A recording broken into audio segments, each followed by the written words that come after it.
Alright, what is up, internet? It's your boy Asher here with another review.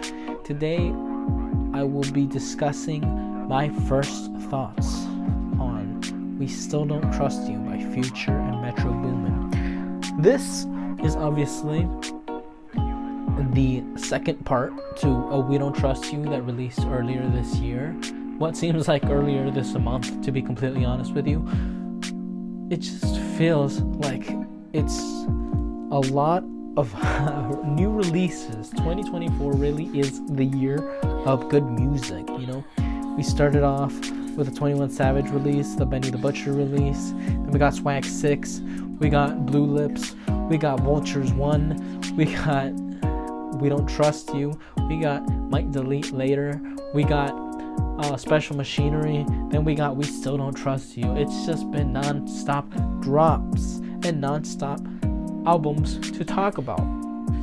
But honestly, it's very impressive how they were able to manage 2 releases in quick succession. You know, they were definitely holding on to some, and I'm definitely sure the process of making both albums was just crossed, you know what I mean? I'm pretty sure they didn't even finish the first album before they started working on the second, which is very evident considering the fact that the feature with Kendrick Lamar was shots fired at J. Cole. I'm pretty sure he would have not agreed to do a collab on this second parter, because J. Cole does appear in this album, I believe in the track called Red Leather. He actually shows up, spits a verse, and you know, it's not too bad. It's not shots fired back at Kendrick. Like I said, I'm pretty sure they didn't even finish the first album before they started working on the second, because there's just so much to be said about this one. It is 25 tracks, I believe. It's 2-parter. I believe it has a B-side, or at least a second part, whatever you may call it yourself.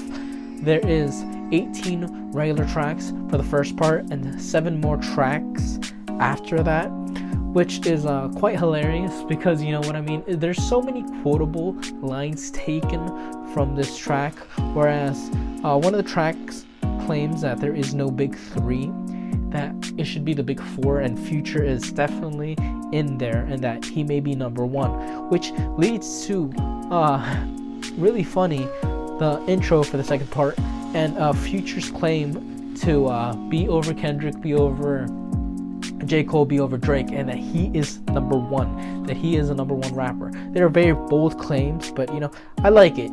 You're able to have controversy on your first album, cause a stir up in the rap world, where one of the big 3, quote unquote, takes shots at the other, which is J. Cole, and J. Cole goes on to apologize after making a diss album. It's crazy, you know what I mean?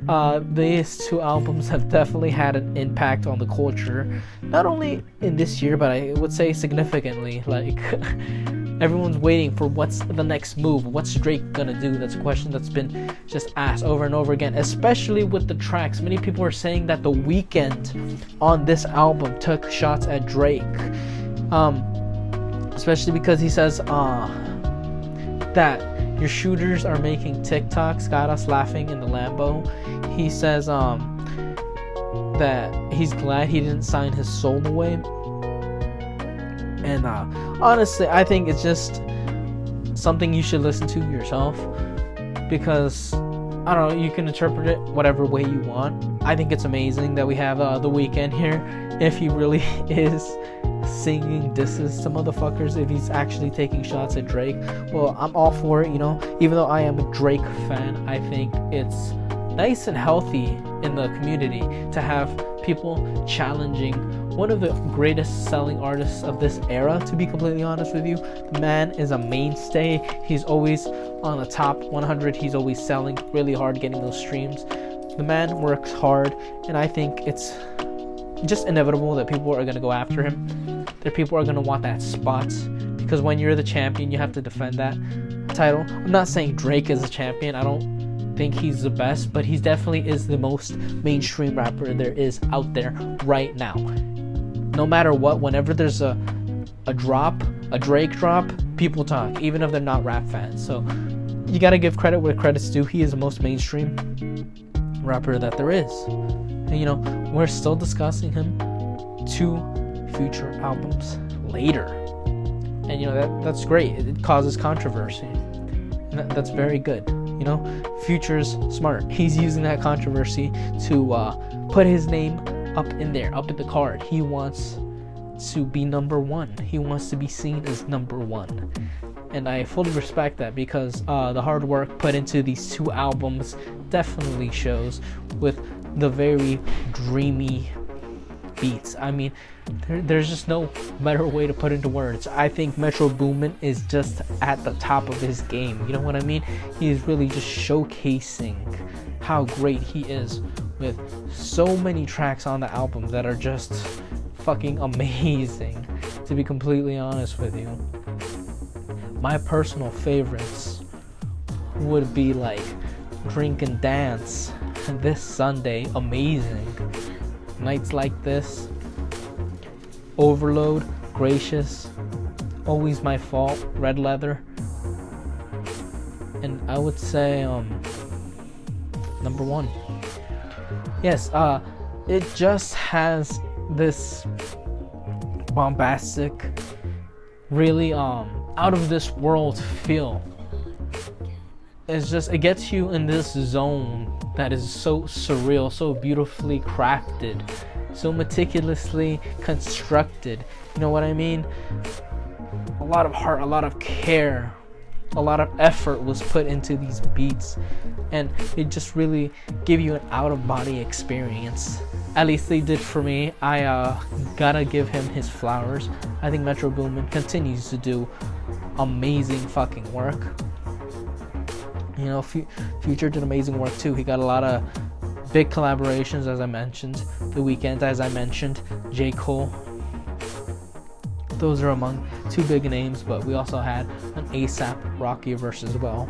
Those are the big names that people are really, really talking about.